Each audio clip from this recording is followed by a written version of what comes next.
it's not like common knowledge, but Bret Hart played a part in your being in the WWF, and there was like a weird period because in WWF they're getting beat by WCW. The WCW are using all these former WWF stars, Piper, Hogan, Savage, Hall, Nash, etc. And WWF were trying to do something different. So can you talk a little bit about how Bret was an influence on you getting to the company and your relationship with him before he ultimately obviously left in '97? So I'll back up a little bit. The first inkling the first time I really discovered wrestling, it was Roddy Piper, and it was Don Owens Wrestling out in Oregon. For whatever reason, that played on one of the 3 TV channels that I got growing up. And I just remember seeing this guy in yellow and green trunks, and it stuck with me. But I didn't start watching wrestling there. That was just the first image that I remember of wrestling was Roddy Piper. When it really sunk in was when I saw Hogan. And this was right after, or right before the Iron Sheik thing, and when he kind of first exploded on the scene. But as I really started to watch wrestling and kind of peel away why I liked watching certain guys' matches as opposed to other guys, and it was Bret and Shawn. They were the 2 that I kept, and Mr. Perfect, and and I kept gravitating toward their matches and slowly discovering why. It's because, they're the best, at least in my opinion, So fast forward a bunch of years, and I'm now wrestling, I'm now studying matches, and I'm trying to peel back the layers of why these people make the choices that they make, and I'm doing a show in Ajax, Ontario. There's like 150 people, and it's a tag team match, and we would always go out and work hard, whether there was a good crowd was 200, and a bad crowd would be, 6. But we did the same thing, no matter what, because that's what you do when you're young and hungry. And there was a guy by the name of Carl DeMarco who was at this show who happened to be Bret's manager at the time. Now, he contacted us and said, I'd like to get some tape of you guys. This is back when we used VCRs. They're a thing that were plastic, and you inserted them in the machine, and they played stuff. Just like books, they were a thing with paper and words. You don't know books? Okay. No. So anyway, he said, "Get me a tape." Got him the tape. And eventually, he became the Canadian president of the WWF. So I had done a tour out in the Maritimes, and in between, I got a call saying, "You should really go to Bret's. He's down with a knee injury. He's WWF champion at this point, but you should get out there and just kind of show him what you can do." So I went, okay. I took all the money I made from that tour. I bought a plane ticket to Calgary. I didn't have a place to stay. I didn't have any money. So I landed and I went, what do I do? I don't know anyone in this city. I don't have any money. Maybe I can go to the YMCA and they'll let this homeless kid come sleep on a mat or something so that I can somehow walk to Bret's and show him I know how to wrestle. Like, it's crazy now when I think about it. So then I went, wait, hold on. I do know Jericho. I've met him once.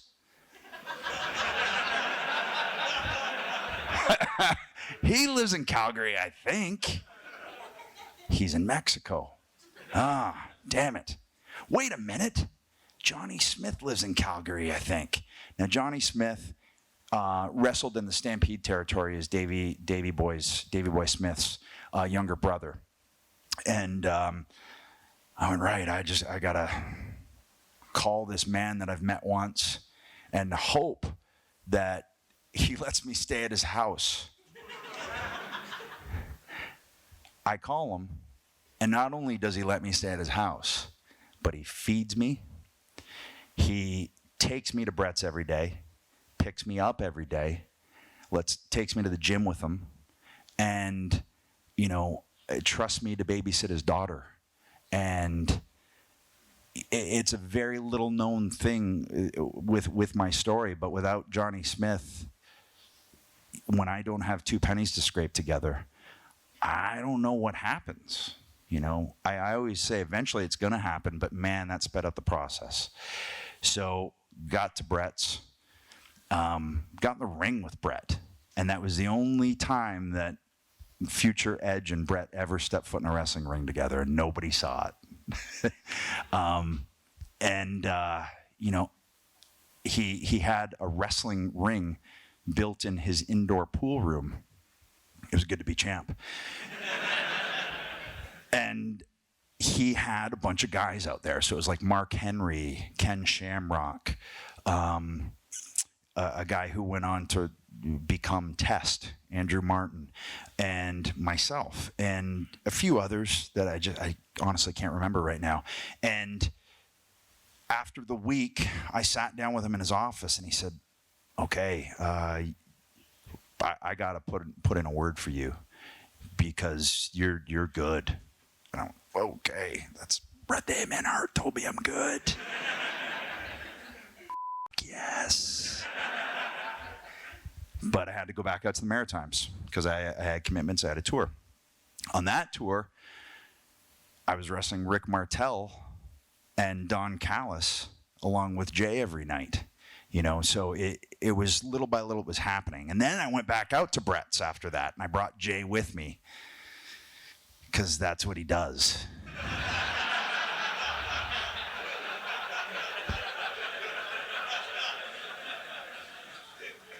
It's like I'm a tree, and he's the the moss that grows on the north side. He just grows into you, and then festers. Eventually comes out like pus, like a boil. He's Dick.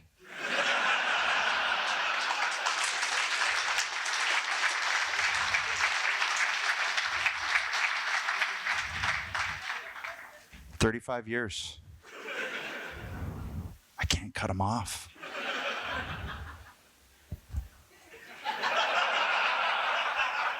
Christian as Puss is the...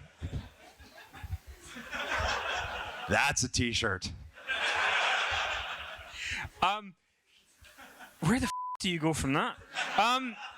So I guess... People wonder where Jay and I come up with the stuff for the TV show. We don't smoke up. We don't drink. We're just... But like once maybe you should just smoke up to see what happens. I would be so fearful to see what would be created if that happened. So Bret puts in a word. Oh yeah, that. So I know you were bashing your best pal, but you know. It happens often in my world. I just trail off. Works out good with the wife.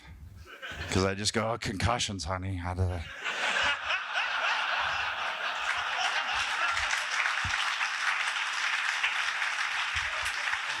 And then she goes, "Yeah, dumbass, I've probably had more than you."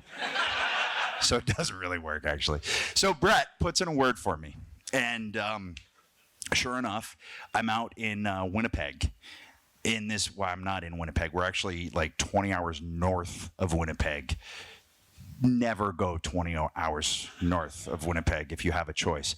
And we're in this place, I think it's Cat Lake. And Tony Condello, who is another figure in our story that really, really, you know, was huge and gave us experience and you know, but we were really cheap. So, you know, he'd get good wrestling matches for a good price. And we would actually take these trips up in the middle of nowhere and drive across lakes and all of these things that you shouldn't do. And get a phone call.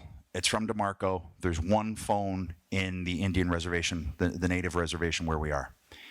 And it's in a trailer, and it's the sheriff's station. So I go there, I pick up the phone. It's Carl DeMarco. He said, "You got to go down to Stanford. There's a contract waiting for you." Holy shit. Okay.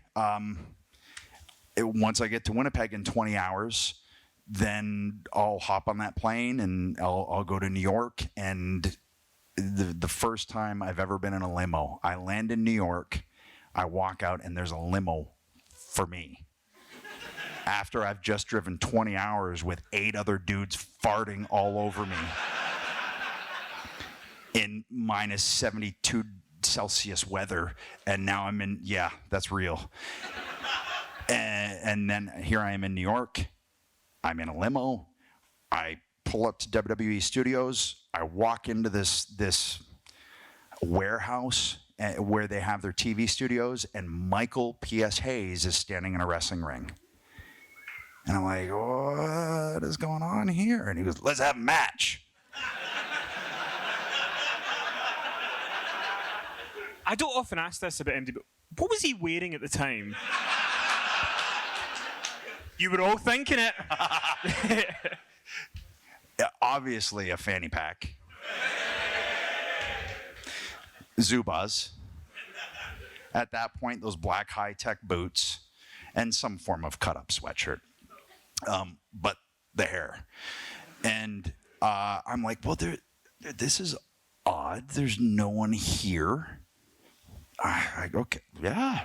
So I'll wrestle Michael Hayes again in front of no one, and we just got in there and had a wrestling match. And again, another pivotal figure in my story is Michael Hayes, because from that match, he went and said, yeah, the kid's good. He's okay. We got something there. And then throughout the years, whether it's him coming out with the Hardy Boys, whether it's him being the producer for all the TLC matches, whether it's him being the head writer for SmackDown, and I'm world champion, and we're getting together and we're writing these storylines and everything. I mean, we've worked so much over the years together, and he's been really, really pivotal throughout every stage of my career. More so than anybody else, really. I shout out to Hardy Boys Michael Hayes, because that visual is just one that will never leave me with his high jeans. But I guess those were damn high. But, yeah. The thing I remember, so we were doing a podcast a couple of years ago, me and Robert that I podcasted with, and we were talking about when Michael Hayes was Doc Hendricks. And I said, how old do you think Michael Hayes was in 1996 when he was Doc Hendricks? And Robert was like, maybe like 46. He was 36 years old. Those Freebird years, man.